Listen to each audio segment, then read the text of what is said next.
Hello, my name is Craig Cole. I'm here to talk about options. The first YouTube video I did, believe it or not, was over an hour long. I had to split it up in 5 different parts. So what I'm doing here is making new intros for those separated videos. I tried to split it up so each part stood on its own. Hopefully, if you view part 3, you don't have to view part 1 and 2 to understand what I'm talking about. And remember, the premium dollars are cash. That's cash in our pocket. It's not paper profit. It's not, you don't have to sell your stock in order to collect that money. People pay you to sell your stock to them, or people pay you to buy their stock. Now, there are many reasons why people would purchase options. Let's do an example. Say you had bought a stock a few years ago and you bought it for $20 a share, and now it's currently trading at $60, and the company is having a little minor trouble, but you still have faith in the company. You believe that things will turn around. Now, there's 3 things that you could do. You could sell it and try to buy it back in the open market at a lower price. 2, you could sell a call for $60 a share or higher at a year or more expiration.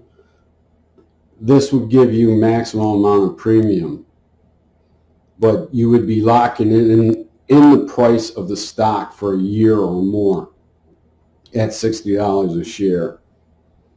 3, you could buy a put option for $60 a share with a year or more expiration. This would give you the most protection.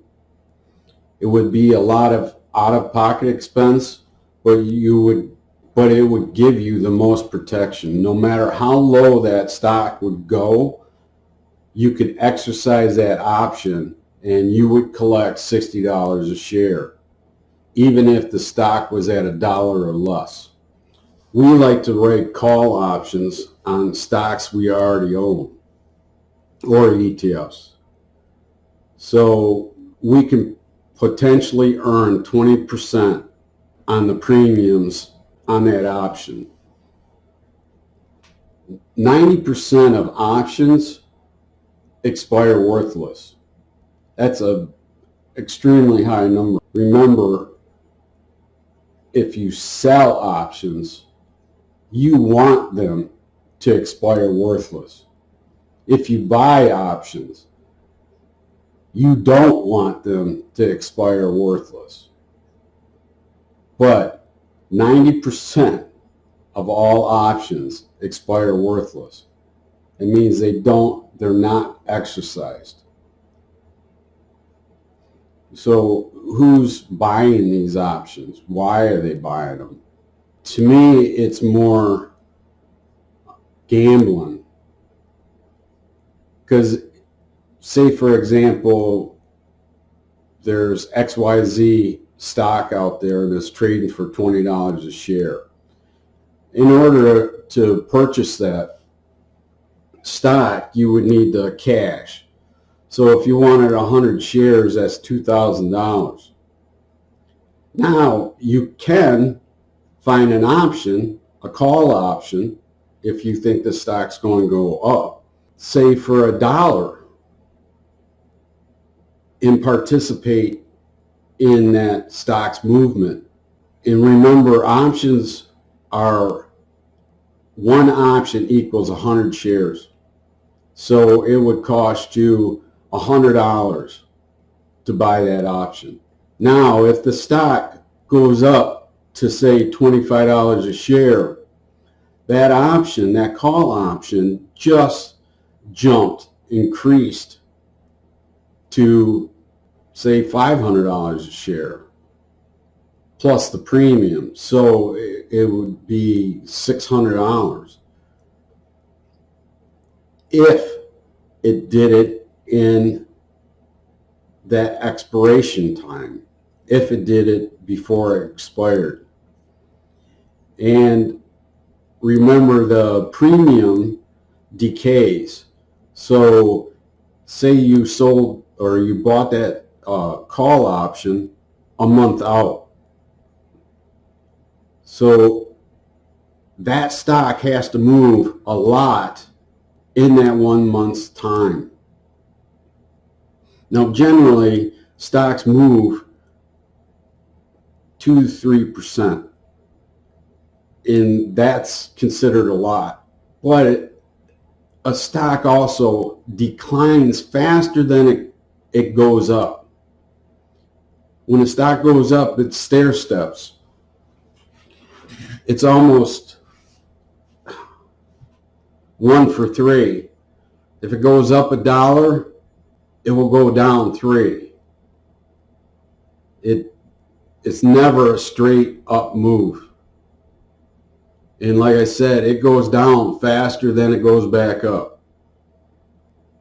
So the odds of that call moving in the direction that you want, in the time that you need it to,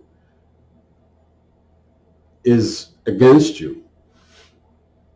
It may happen, and it has happened, but most of the time what happens is the greed factor comes in. People see that they have a $5 profit in that option, and instead of selling it and taking that profit, they usually hold out for more. They think that it's going to go higher. And what happens is if that stock goes up one day, it's going to go down the next. And like I said, it goes down faster than it goes up. So that $500 profit that they had the following day or even 2 days down the road disappears. And it can happen quickly.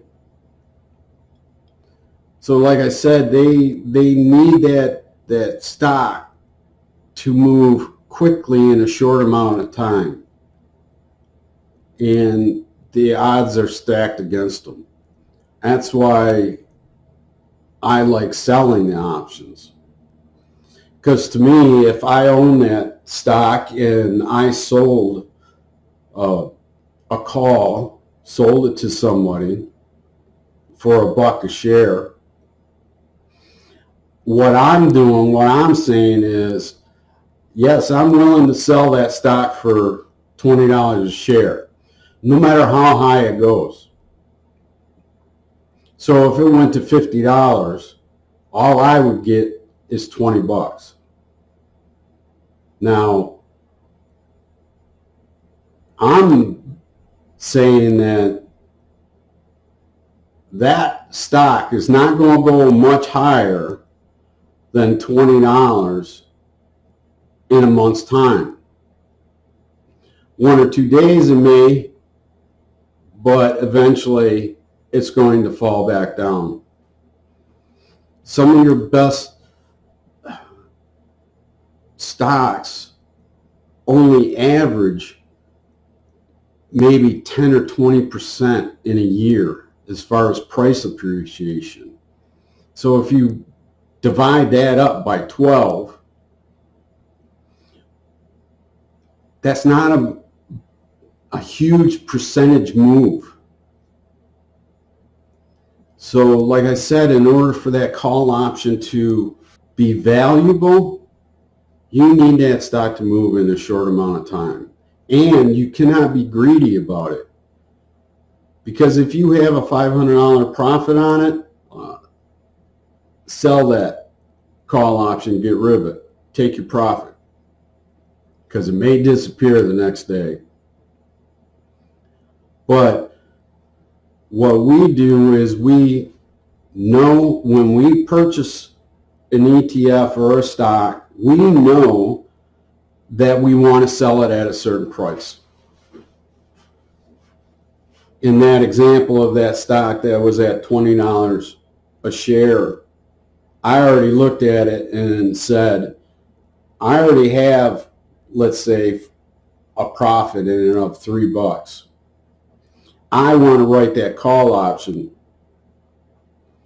and I write it for 20, and I get $1 premium. So now, in a month's time, if that option hasn't moved and it expires worthless, I keep my stock and I get to do it again. So I continually do this with all my ETFs and stocks in my portfolio.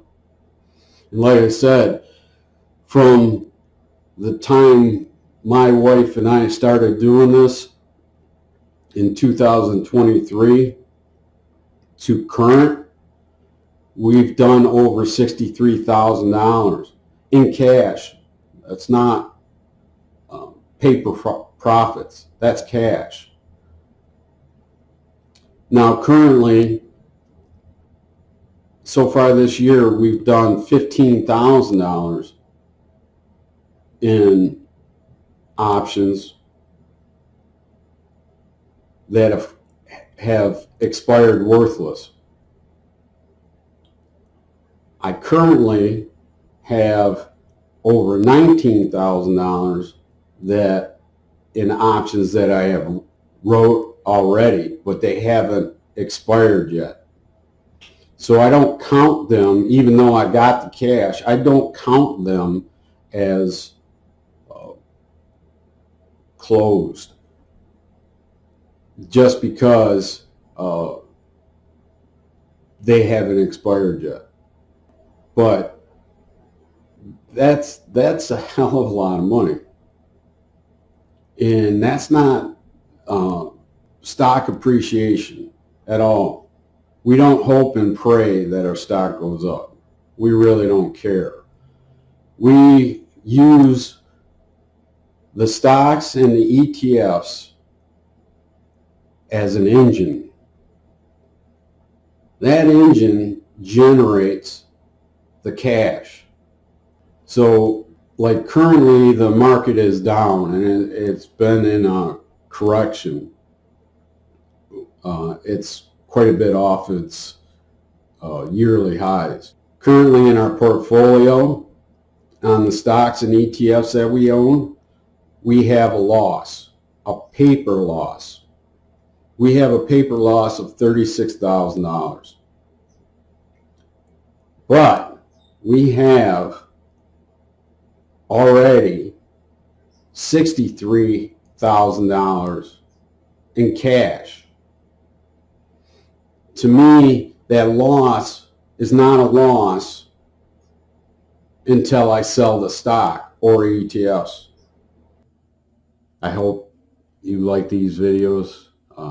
Please leave a comment at our website, www.coltechinvestments.com. Tell me what you think. I hope it gave you some information you didn't have previously. Thank you.